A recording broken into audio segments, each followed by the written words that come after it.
Olá, nonos anos do Colégio Eucana, tudo bem? Aqui é o professor Alan de História. Gente, essa videoaula dessa semana ela é uma revisão. É uma revisão do capítulo 3 sobre os Estados Unidos da América no início do século XX. Gente, a atividade avaliativa que vocês fizeram, tá certo? A atividade avaliativa que vocês fizeram foi sobre esse capítulo 3. Vamos dar uma geral? Estados Unidos, no início dos 1900, já era uma potência industrial, já era um país rico, bem organizado, com uma população até que próspera, o campo não passava necessidades. Os pontos negativos dos Estados Unidos no início do século XX é que existia segregação racial. Os negros eles não poderiam viver nos mesmos locais dos brancos, não poderiam partilhar dos mesmos bens públicos e de locais públicos. Ou seja, restaurantes, bares, escolas, hospitais, transporte coletivo, existia lugares para negros e para brancos. Certo? Então, os Estados Unidos deixou muito claro que as pessoas eram livres perante a lei, mas elas não eram iguais perante a lei. Então, os Estados Unidos sim eram um país racial no início do século XX. Apesar disso, os Estados Unidos foi se solidificando como uma potência na América, aqui no continente americano, na América do Norte. Com a Primeira Guerra Mundial, ela passa a fornecer produtos para os países envolvidos na guerra, principalmente aqueles que estavam contra a Tríplice Aliança formada por Alemanha, Itália e o Império Austro-Húngaro, né? E com isso acabou fazendo grandes negócios com pagamento pós-guerra.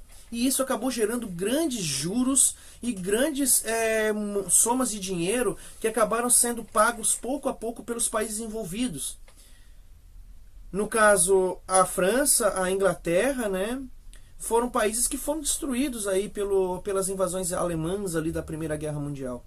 E esses acabaram sendo aí grandes credores, pagando somas de dinheiro grandes para os Estados Unidos da América, que ainda forneceu mão de obra para a reconstrução desses países, ou seja, gerando mais dinheiro ainda.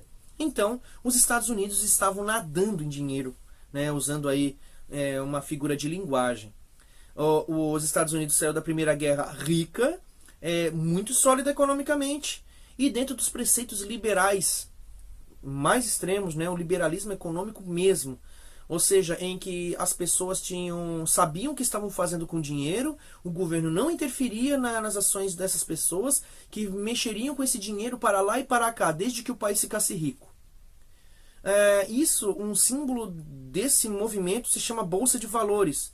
As bolsas de valores são locais em que empresas elas dão valor à sua empresa e pessoas jurídicas, né, que são pessoas que são donas de alguma firma, elas podem comprar papéis de valor de outra empresa e vai ficar torcendo que essa empresa ela fique lucrando, porque esse papel vai ganhando mais valor em relação ao valor que você comprou.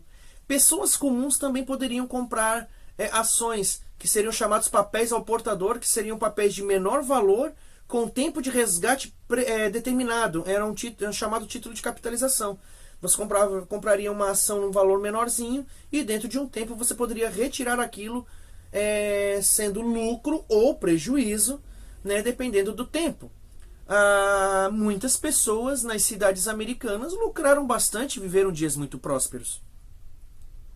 A indústria americana nadou de braçada, ela foi muito bem, né? E com a indústria produzindo bastante, você tem muitos empregados, porque quanto mais uma indústria produz, mais pessoas precisa para trabalhar nessas fábricas. E quanto mais pessoas trabalhando nas fábricas, mais produtos vão estar nas prateleiras das pessoas, nas lojas, girando a economia. E a Europa ainda estava se reconstruindo da guerra, então muito produto estadunidense ia para a Europa. Então, foi um momento de grande prosperidade econômica e de riqueza dos Estados Unidos da América. Os cidadãos e cidadãs americanos das cidades americanas possuíam rendas por pessoa muito altas para o período. E todos os produtos tinham um certo valor, assim, um valor que para os dias de hoje é um valor irrisório, um valor mínimo. E pela quantidade de produtos que tinha, pela demanda de compra e pelo estímulo do mercado para que os consumidores gastassem os seus dólares. né? Gaste o seu dólar era um lema, né? E foi nesse momento que surgiu uma figura que representava o cidadão próspero dos Estados Unidos, o chamado tio Sam, o tio bom, né? O tio americano que é rico e que vai dizer para ti: gaste o seu dólar. American Way of Life, estilo de vida americano, consuma, gaste seu dólar e seja feliz. Porque time is money, tempo é dinheiro. Então, o American Way of Life foi o estilo de vida americano em que consistia no grande consumo de produtos das famílias americanas. Sejam produtos de primeira necessidade como alimentos, sejam produtos supérfluos, né? Como maquiagens, como produtos de segunda necessidade como os automóveis, certo? Coisas que foram sendo enraizadas na cabeça das pessoas, como os fogões a gás, as geladeiras, os aparelhos de som, as radiolas, né? Os gramofones, as vitrolas, não eram objetos de primeira necessidade. As pessoas tinham fogões a lenha em casa e não existia a cultura de congelar coisas. Mas a estratégia de propaganda americana ela foi tão eficiente que fez com que o fogão a lenha fosse substituído pelo fogão com uso de gás, o gás de cozinha, o GLP, e também a geladeira, em que fazia com que você não precisasse ir todos os dias ao mercado para comprar comida, mas você pudesse armazenar comida na geladeira, preservando aquele alimento. E aí a geladeira se tornou um eletrodoméstico útil na casa. O fato de uma boa parte ainda da população dos Estados Unidos ainda ser analfabeta acabou ajudando muito na propagação das emissoras de rádio, né? O rádio foi uma invenção de um italiano chamado Guglielmo Marconi em 1896, mas foi nos Estados Unidos em que esse invento se popularizou bastante. Em 1912 foi inventado a frequência modulada, as ondas de FM. E aí, com a amplitude modulada AM, as rádios americanas passaram a se popularizar. A primeira emissora de rádio do mundo com programação contínua, ela surge em 1921 em Pittsburgh, nos Estados Unidos, né? E desde então, ali o American Way of Life, ele deu um salto, porque a informação agora você não precisava pegar numa revista, num jornal ou ler num cartaz. Você simplesmente poderia ter um aparelhinho movido a pilhas do seu lado, em que a pessoa vai falando para você as notícias.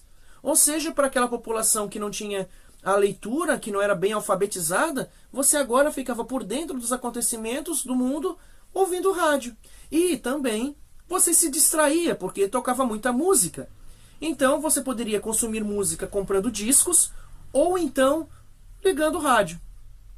Deu uma mudada no padrão de vida americano. Mas essa onda de progresso, de prosperidade, o American Way of Life, gaste o seu dólar, acabou gerando um declínio, porque a falta de controle dos investidores das bolsas de valores acabou gerando uma grande armadilha para os Estados Unidos. Porque muitos investidores usavam dinheiro que não era deles. Muitos bancos pegavam os depósitos das contas de poupança e contas correntes das pessoas simples e comuns dos Estados Unidos e jogavam esse dinheiro na compra de ações, buscando juros futuros. Muitas vezes, esse dinheiro não existia mais. E o prejuízo, ele era escondido da grande população. E também era escondido dos investidores. Então, se eu depositasse meu dinheirinho no banco e quisesse sacar, eu poderia correr o risco de não ter o dinheiro. Por outro lado, a Europa se recuperou econômica, social e financeiramente e passou a depender menos da compra de produtos americanos. A sua indústria passou a se sustentar. Então começou os Estados Unidos a perder um mercado que comprava muito produto. Só que os Estados Unidos ele não diminuiu a produção industrial. Começou a gerar excesso de produto. Começou a encalhar produto nas fábricas. As fábricas passaram então a ordenar a diminuição da velocidade da produção. Começou os trabalhadores a ficar parados nas fábricas. E os empresários passaram a demitir esses funcionários. Funcionários esses que são aqueles que gastavam seu dólar comprando produtos. Começou então a desacelerar a economia americana. A bolha de investimentos com dinheiro não existente nas bolsas de valores também estava aumentando. E, em outubro de 1929, ocorre a Quinta-feira Negra, em que a Bolsa de Valores de Nova York cai 11 pontos de uma vez só, gerando prejuízos gerais para todos os tipos de investidores, dos pequenos investidores aos grandes investidores. E não bastasse isso, ainda na segunda-feira seguinte, se eu não me engano, 28 de outubro de 1929, a Bolsa de Valores de Nova York registra uma segunda gigantesca queda, levando à falência milhões de americanos de uma vez só. Pessoas que tinham milhões em ações passaram a ter milhões em dívidas. Pessoas humildes que tinham dinheiro em banco correm desesperadas para os bancos para sacar o dinheiro que tinham. Bancos fecharam suas portas porque não tinham dinheiro para os saques dos correntistas. Muitas pessoas que dormiram tendo 100 milhões de dólares de papéis de valor, acordaram com 15, 20, 30 milhões de dólares em dívida. Muitos deles se mataram por conta disso. Milhões de americanos foram para a rua, milhares deles ficaram pobres da noite para o dia por conta da falta de controle de um mercado liberal que dizia-se que cuidaria das ações de todos. É aí que o liberalismo entrou em xeque, entrou em contestação, e isso serviu muito para os argumentos dos fascismos que nós já estamos abordando, em que o modelo americano do crack ou crash de 1929 mostrou para o mundo que a falta de controle do Estado poderia gerar crise. E foi o que aconteceu nos Estados Unidos. De 29 até 1933, 2/3 da população americana estavam desempregados, 2/3 das fábricas americanas foram fechadas, cerca de 150 bancos foram à falência nesse período. E esse momento ficou conhecido como a Depressão, a Grande Depressão. Depressão é uma coisa assim, depois de uma alegria vem uma tristeza profunda. E foi o que aconteceu, depois dos loucos anos 20, os tristes anos 30. Em 1933 é eleito Franklin Delano Roosevelt, substituindo o presidente republicano que tínhamos antes. Franklin Delano Roosevelt era democrata e ele impôs então uma série de medidas de interferência do Estado na economia, baseados nas ideias do economista inglês John Maynard Keynes, que dizia que o mercado deveria ter pelo menos regras mínimas para não deixar com que um país entre em falência. Foi o que aconteceu com os Estados Unidos. E, mesmo com críticas internas, Franklin Delano Roosevelt implementou o chamado New Deal, o novo plano, em que propunha o seguinte: empréstimos a juros baixos com dinheiro do governo americano para pessoas comuns e para empresas, as empresas para reerguerem seus negócios e para as pessoas comuns terem condições de sobreviverem com pagamento de juros mais adiante. E grandes obras públicas, o pacote de grandes obras públicas. Os Estados Unidos tinham um déficit em estradas de rodagem, por exemplo, e na produção de energia elétrica. Então foi nesse momento que foram construídas muitas rodovias nos Estados Unidos e grandes hidrelétricas nos Estados Unidos, bem como a ampliação das estradas de ferro nos Estados Unidos. E esses empregos eram gerados por meio de obras criadas pelo governo, em que era substituído a mão de obra da máquina, era substituído a máquina pela mão de obra humana, para ter mais pessoas trabalhando, ganhando um salário muito pequeno, muito pequeno.